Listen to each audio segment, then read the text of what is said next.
Quero dizer-vos, povo de São Paulo, compreendestes perfeitamente que o estádio do Pacaembu é obra vossa e para ela contribuístes com o vosso esforço e a vossa solidariedade. E compreendestes ainda que este monumento é como um marco da grandeza de São Paulo a serviço do Brasil. Declaro assim inaugurado o estádio do Pacaembu. Eu te amo, Pacaembu. Aqui bate o meu coração com vontade. Em breve vou partir. Patrimônio histórico da cidade de São Paulo, o complexo do estádio do Pacaembu faz parte do projeto urbanístico do bairro. A ideia foi concebida na década de 1920 com a popularização do futebol no Brasil. Mas o gigante de concreto, encravado no Vale do Pacaembu, só começou a ser construído em 1936. Por que o pessoal teve a ideia da construção de um grande estádio? Porque os estádios que existiam já não comportavam mais a popularidade desse esporte. Já nos anos 20 a gente encontra pequenos relatos de que o prefeito, a prefeitura estão estudando. A coisa pega mesmo em meados dos anos 30, quando a companhia City começa a alugar terrenos nas proximidades do Pacaembu. E aquele vale é uma coisa incrível, né? Ali parece que nasceu para abrigar um estádio. E esse lugar era um lugar problemático para você urbanizar, justamente porque era úmido, é o lugar para onde converge todas as águas. E teve um paisagista na época, que chamava Bouvard, que ele percebeu que a topografia desse lugar tinha exatamente a proporção e a dimensão para assentar um estádio. E isso foi uma percepção muito importante. O estádio do Pacaembu ele foi concebido junto com o desenho do próprio bairro. Essa integração é muito rara no Brasil. 4 anos de construção e o Pacaembu chega soberano ao cenário esportivo como o maior e mais moderno da América do Sul. No dia 27 de abril de 1940, foi inaugurado com a presença do presidente Getúlio Vargas. Na festa de inauguração, mais de 15 mil atletas desfilaram pela arena do estádio. Getúlio, que veio, fez uma festa aí, né? Todos eles engravatados, né? Todos eles extremamente políticos, né? Apresentando a obra, que aliás demorou algum tempo para ser construído, diga-se de passagem. Mas naquele momento foi importante, né? Foi um cartão de visita para a ditadura, entre aspas, né? Que na inauguração do estádio, no sábado, acontecem só desfiles e abertura com o Getúlio Vargas fazendo discurso. Só no domingo é que tem os 2 jogos de 1940, né? A preliminar Palestra Itália e Coritiba, 6-2 para a Palestra Itália, e no jogo de fundo, Corinthians 4, Atlético Mineiro 2. No domingo seguinte, os 2 times disputarem a Taça São Paulo, e aí o Palestra Itália seria o campeão. E o estádio, que na época cabia cerca de 60 mil pessoas, chegou a 72 mil assistentes e depois perdeu-se a conta. Projetado para ser um símbolo do poder, com espírito de grandeza, a arquitetura do complexo esportivo teve como base o Art Deco. O Pacaembu é um exemplo tardio desse tipo de arquitetura, com o que estava se fazendo na época do Mussolini na Itália, na época do nazismo na Alemanha. As proporções, uma coisa muito imponente, monumental, e que usou muito dessa linguagem do Art Deco, dessas proporções. O Pacaembu integra a história da cidade de São Paulo e do Brasil, e é lembrado pelos grandes eventos esportivos, culturais e cívicos. Assim, em 1950 se tornou uma escolha natural para ser uma das sedes da Copa do Mundo. E para a Copa do Mundo de 50, vários estádios foram construídos. O Maracanã, alguns um pouco antes, como o Independência e o Dorival de Brito, foram reformados os eucaliptos do Inter e a Ilha do Retiro do Sport, que na época tinha as arquibancadas de madeira que passaram a ser de concreto.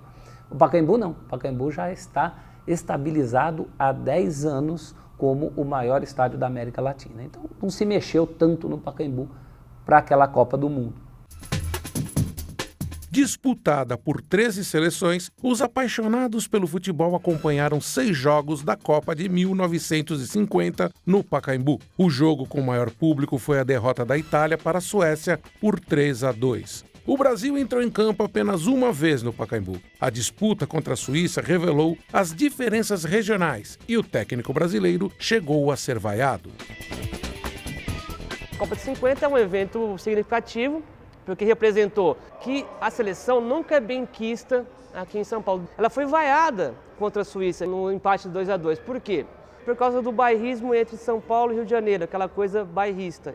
Os paulistas eram definitivamente contra o técnico Flávio Costa, porque é considerado muito carioca. E no Rio, o Flávio Costa era considerado muito vascaíno. E a gota d'água foi quando o Tesourinha, ponta direita do Inter, que era o titular absoluto, uma espécie de Garrincha dos anos 40, o Tesourinha se machuca. Ele era ponta direita. E em vez de chamar um outro ponta direita para a vaga, que seria Cláudio Cristóvão de Pinho, ídolo da torcida do Corinthians, até hoje o maior artilheiro da história do Corinthians, com 306 gols, em vez de chamar o Cláudio, que era uma unanimidade entre são paulinos, palmeirenses, corintianos, o Flávio Costa chama o Alfredo II do Vasco, que nem ponta direita era médio. Eu, até hoje, xingo a memória do meu pai, do meu velho, porque ele não quis me levar no jogo Brasil e Suíça, no Pacaembu, que foi o único jogo do Brasil aqui em São Paulo, e que era um dia de semana à tarde, ele disse que tinha que trabalhar e tal, e não quis me levar, porque não gostava de futebol. E eu tive que ouvir pelo rádio.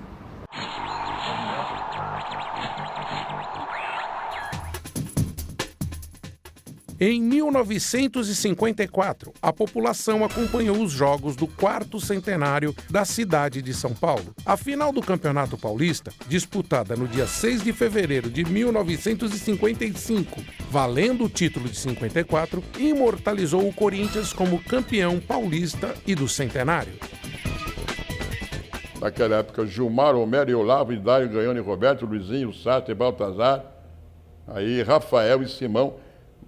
Alguns nomes podem ter sido trocados aí, mas foi o time campeão do 4º centenário. E para você ganhar um título de 4º centenário no Pacaembu, deve ter uma honra para um time como o do Corinthians, que merecidamente ganhou isso. O Corinthians até hoje enaltece isso. Quem frequenta o Museu do Corinthians vê o valor que o Corinthians dá para o Pacaembu. O Corinthians tem grandes histórias do Pacaembu, né? O 4º centenário foi muito badalado na época. E por isso o campeão paulista do ano do 4º centenário foi um título muito disputado por todos. Todos queriam ser campeões por 100 anos. Né? Tem até uma música de Alfredo Borba que homenageia, afinal, o Corinthians campeão com a frase: por 100 anos serás o campeão. Corinthians, Corinthians, por 100 anos serás o campeão. Em 1957, o Pacaembu vê desfilar, pela primeira vez no seu gramado, aquele que seria o maior atleta de todos os tempos. A realeza do futebol marcou época nos gramados do Estádio Municipal, com o esquadrão alvinegro do Santos Futebol Clube e o gênio Pelé, o maior artilheiro da história da Arena. O Santos fez grandes jogos no Pacaembu, venceu muitas partidas, como perdeu também. Mas eu acho que foi um palco que ajudou muito o Santos. Quando o Santos era mandante, jogava na Vila Belmiro. Agora, quando nós jogávamos com São Paulo, Palmeiras, Corinthians e a Lusa em São Paulo, era no Pacaembu, ainda não existia o Morumbi. E o Pacaembu, do meu modo de ver, sempre foi muito importante para o futebol brasileiro, paulista e para o Santos Futebol Clube. O Santos conseguiu grandes resultados lá. Pelé e Pacaembu, tudo a ver, né? Pelé foi extraordinário, levou muita gente para o Pacaembu. E sempre que me perguntam alguma coisa sobre o Pelé no Pacaembu, eu lembro de um jogo Santos e Portuguesa de Desportes. Era um sábado à tarde. e o Pelé fez um golaço, nunca mais eu esqueço. Fez da meia-lua, o gol de entrada do estádio Paulo Machado de Carvalho. Ele estava de costas para o gol, estava sendo marcado por um zagueiro da Portuguesa enorme, né? Atrás dele. Ele subiu, ameaçou no ar, ele ameaçou ir para um lado. Ele no ar mudou para o outro lado, virou e bateu muito forte, fez um golaço. Eu estava atrás do gol, nunca mais eu vou esquecer. Foi uma coisa maravilhosa. Bom, jogar contra o Santos de Pelé, né? Na verdade era muito difícil. Eu, inclusive, uma coisa assim meio estranha, não é gozada, mas eu vi um zagueiro nosso se machucar num jogo, na concentração, dormindo. Amanheceu machucado. Então, e não era uma coisa, não era uma mentira. Às vezes as pessoas dormiam tão preocupadas com o jogo e aconteceu mesmo. Então, era muito difícil, era complicado. O Pelé realmente era extraordinário, mas o Santos tinha um ataque também que era um espetáculo. Na época do Pelé, eu trabalhava como gandula. Jogava ele, Mengal, Dorval, Pelé, Pepe, Coutinho. Que o Pepe era o canhão da vila. Marcava gol do meio de campo. O chute dele era terrível. É 11 craques. E um ó concurso, que era o Pelé. Que no mundo não vai aparecer outro Pelé. Quem viu o Pelé, viu. Eu vi o Pelé. Nos anos 60, o estádio é rebatizado e ganha o nome do Marechal da Vitória, Paulo Machado de Carvalho, que liderou o Brasil nas Copas de 1958 e 1962. Em 1963, o espírito pan-americano repousa sobre o estádio, que recebeu atletas de toda a América para a celebração do esporte. O Pan-Americano ele teve essa característica, foi uma grande festa, né? Uma grande festa do esporte, com aquelas figuras tradicionais do esporte brasileiro, né? Aquilo lotado todo dia de competições, né? Foi realmente muito bonito. Naquela edição dos Jogos Pan-Americanos, os atletas brasileiros que mais se destacaram foram Maria Esther Bueno, que conquistou o ouro no tênis, além de Jairzinho e Carlos Alberto Torres, que conquistaram o ouro no futebol. O Pacaembu durante muito tempo, agora não, porque tem o Museu do Futebol, mas havia um espaço lá com alojamentos para delegações de esportistas. O Pacaembu concentrava esportistas no seu interior, né? Eu acho que foi isso a coisa mais importante que aconteceu em 63. O fato do Pacaembu, além de ter sediado a abertura e os jogos de futebol, foi também a casa dos esportistas num certo sentido, embora nós tivéssemos ali o alojamento dos atletas na USP, que depois acabou virando um prédio para uso da universidade, mas o Pacaembu também acolhia os atletas nesse sentido. Foi uma espécie de extensão da própria Vila Olímpica, ou nesse caso da Vila Pan-Americana, né?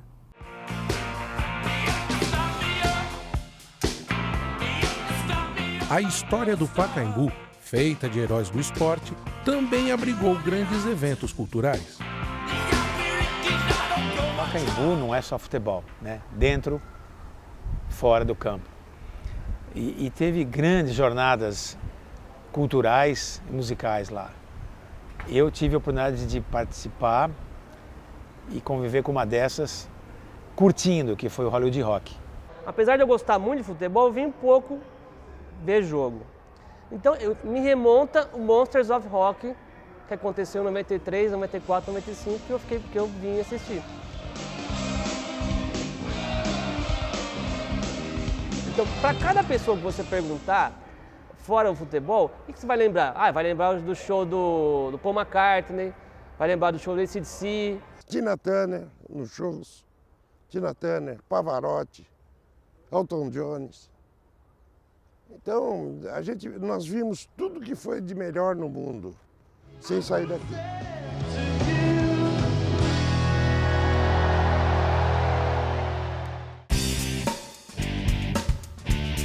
Símbolo da paisagem do bairro e considerado um dos cartões postais da cidade de São Paulo, em 1998 o Pacaembu foi tombado pelo patrimônio histórico do município. 3 anos depois, em 2001, com a criação da Associação Viva Pacaembu, o estádio passou a ser alvo de luta na justiça para restringir o seu uso. Em 2005, uma liminar a favor dos moradores passou a proibir a realização de eventos não desportivos no complexo, sob a alegação dos problemas de depredação e barulho no bairro. Popularmente, as pessoas falam, o som sobe. Mas isso é uma forma popular de falar que o som ele procura locais que não tem barreiras. Então você imagina um estádio encravado num fundo de vale, as casas construídas na colina, vamos dizer assim, na encosta, o que acontece com o som? O barulho para eventos não desportivos, por exemplo, shows, é um dos exemplos não desportivos, é ensurdecedor. Eventos importantes, se não for no horário comercial, fora de horário comercial, não pode acontecer porque os moradores se manifestam de forma contrária. Eu acho que isso é um radicalismo, é um exagero e eu acho que poderia ser encontrado um ponto de convergência para que ele fosse melhor utilizado. A vida do Pacaembu hoje é outra. O Pacaembu era de múltiplo uso, mas, por outro lado, foi bom. Por quê?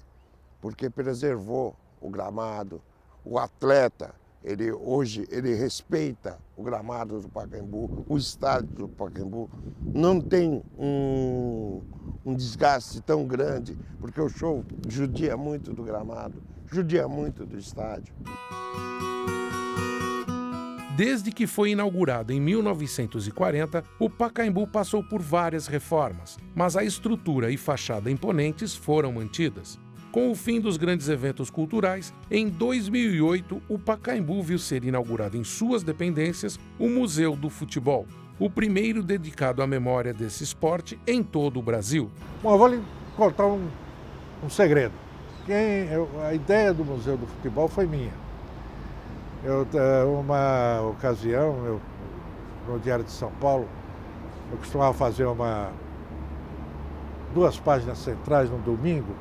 A gente convidava algumas celebridades, né? E um dos jogos era São Paulo e Palmeiras, eu convidei o Serra, que era pré-candidato a prefeito de São Paulo, que é um palmeirense doente. Tá? E ali nós ficamos batendo um longo papo, não sei o que e tal, e eu sugeri para ele, você é eleito prefeito, por que você não cria o Museu do Futebol? A ideia original era um Museu do Futebol de São Paulo. Ele montou, o Serra fez o Museu do Futebol e se associou à Fundação Alberto Marinho, que deu um tom mais nacional ao museu, o que ficou legal. Eu acho um primor aquilo, porque o futebol, ele se nutre dessa mitologia, né, das lendas, das histórias, dos mitos, dos ídolos.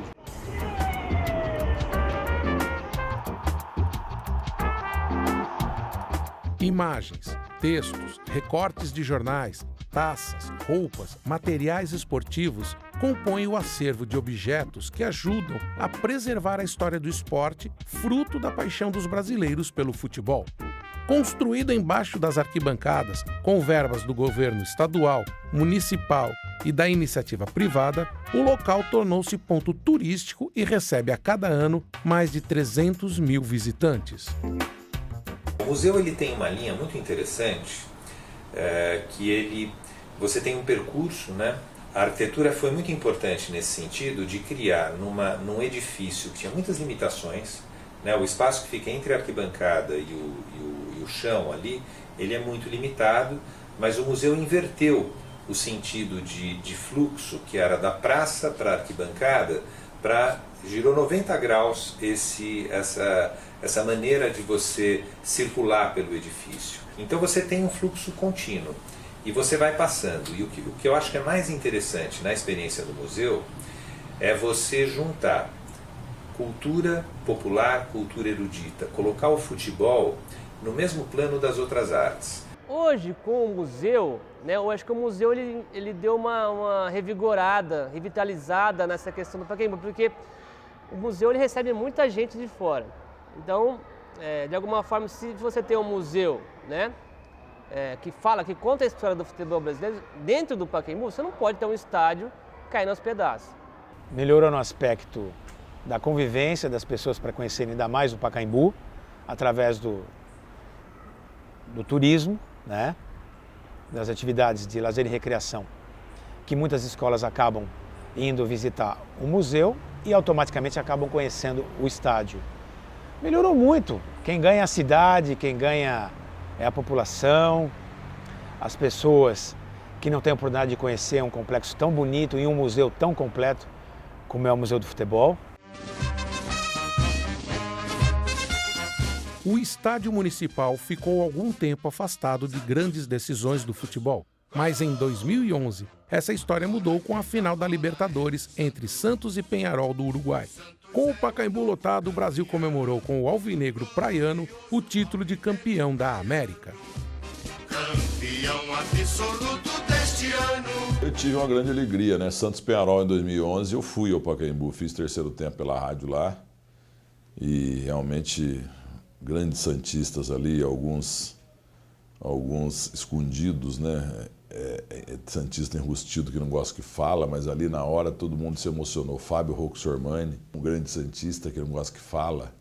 Lélio Márcio Teixeira, Marcelo Tais, pô, que juntou de Antônio Viviani, e a gente começou, pô, como é que o futebol transtorna? Tá, o Santos estava ganhando, mas no final do jogo o Durval fez um gol contra, aí uns jornalistas uruguaios começaram a pular, a gente queria brigar com os caras, quer dizer, brigar não no tapa, mas começamos a xingar os caras, olha pra você ver que absurdo. Mas a primeira vez que eu vi o Santos campeão no campo foi exatamente esse jogo com o Santos Peñarol, ganhou a Libertadores da América. Foi algo assim inacreditável, né? Foi o momento que eu esperei a vida inteira, né? Foi a maior glória, o maior título que eu já vi do Santos. Então não tem jeito, esse jogo foi especial demais. Foi o que mais me marcou e eu acho que para muitos santistas também. É aquela coisa,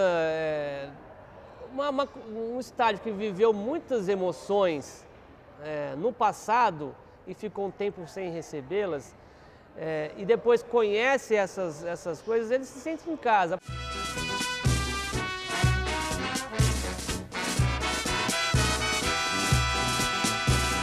Salve o Corinthians! Em 2012, o Pacaembu deu passagem para mais um capítulo da história do esporte brasileiro.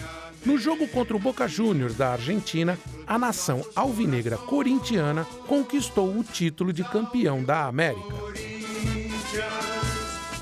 A conquista da tão sonhada Libertadores parece coisa de roteiro de filme, né? O final feliz para o Corinthians e para o próprio estádio tinha que ser daquele jeito. Essa relação tinha que acabar com o seu ponto máximo aí. Claro, o Corinthians continua jogando no Pacaembu, jogou mais uma Libertadores no Pacaembu, mas ali ficou aquele gosto de apoteose, né?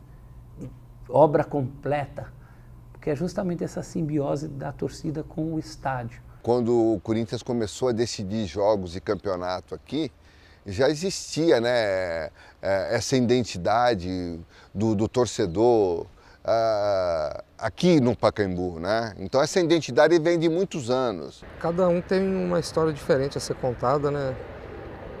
Uma primeira fase muito difícil, depois vem os mata-mata ali, mas o mais importante e a parte mais feliz a ser lembrada é o jogo final contra o Boca, que consagra toda uma trajetória de conquista, de luta, de título final, né, cara? Porque tudo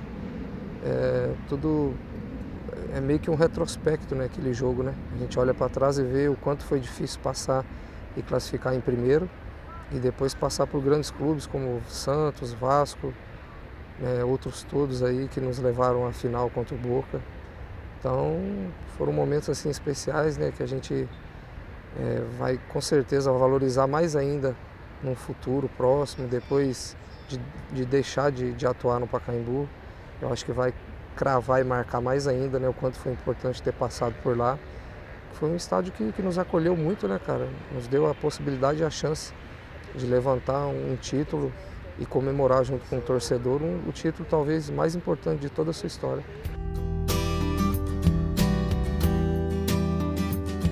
O Pacaembu vive um momento de incerteza. Em 2014, Corinthians e Palmeiras inaugurarão suas novas arenas. Somando isso ao São Paulo, que tem o Morumbi, e o Santos, a Vila Belmiro, o estádio municipal tem seu futuro indefinido. O que nós estamos planejando é o futuro do Pacaembu.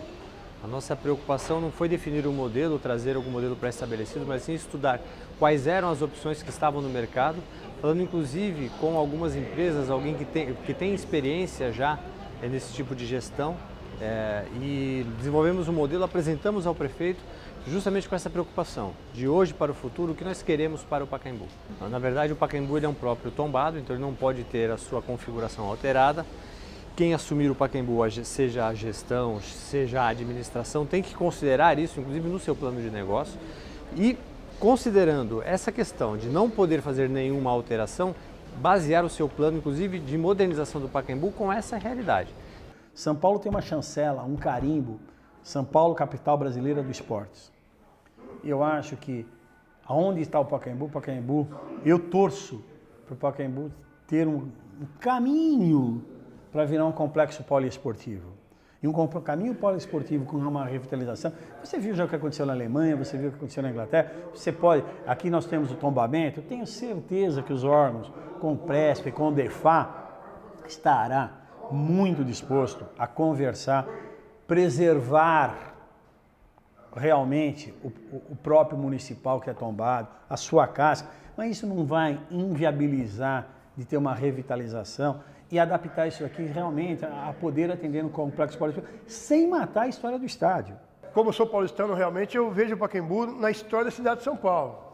Mas eu acho que isso tem que ter um limite na preservação do Pacaembu.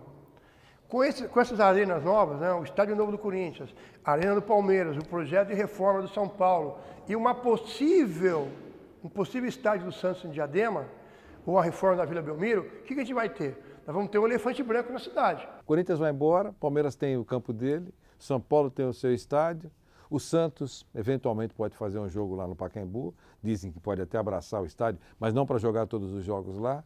E aí, o que você vai fazer com o Pacaembu? Tem que receber shows, eu acho importante, desde que seja um calendário racional, né? E que respeite algumas regras. Eu até aceito isso, acho que deve ser assim. Mas não pode nada, tudo é bloqueado no Pacaembu, não pode fazer nada. Você quer colocar banheiro químico no estádio Paulo Machado de Carvalho, é uma coisa ridícula, né? Não pode construir uma área nova de sanitários porque não se pode tirar um tijolo de lá. Um estádio que está gravado na memória do paulistano, né? Está gravado na memória do paulistano. Então eu acho que ele vai ficar... Vai ser um eterno Pacaembu. Ali vai ter sempre eventos, sempre jogos, sempre vai ter alguma coisa no Pacaembu. Ele não vai ficar esquecido, não. Acho que o Pacaembu faz parte da história do futebol brasileiro, do futebol paulista principalmente, e tem que ter o seu lugarzinho sempre. Nem que seja muito menos usado, porque existem agora muitos clubes com seu estádio próprio e que usam esse estádio, logicamente, para ter muito mais o calor da torcida e menos despesas, né? Mas o Pacaembu vai ser sempre a coqueluche, vai ser sempre aquele estádio onde o jogador se sente bem. Então, quando vem um time do exterior jogar aqui, ele sabe que existe o Pacaembu. Então, não existe essa possibilidade do Pacaembu acabar. Aqui eu dei demais. Ao longo de seus mais de 70 anos, o Pacaembu deixou sua marca na história do esporte e da cidade de São Paulo, tendo para cada cidadão um significado diferente. Eu vou sentir saudade. O Pacaembu, se não fosse estádio, seria bola. Um pedaço da história do futebol brasileiro. Faz parte da história da cidade de São Paulo. Fascinante, atraente, pura energia. Romântico, histórico, maravilhoso,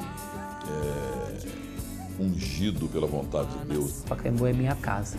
Um palco fabuloso.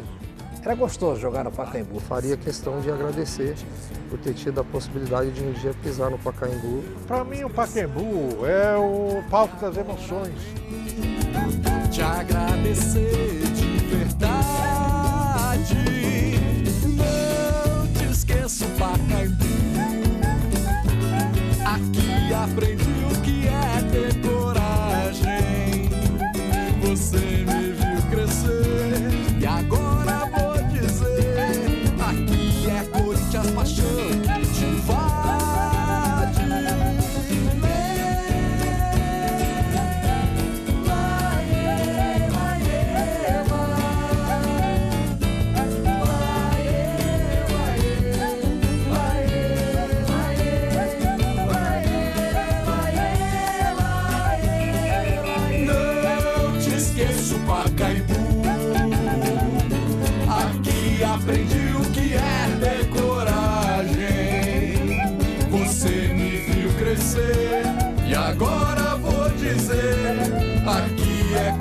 paixão que te vai.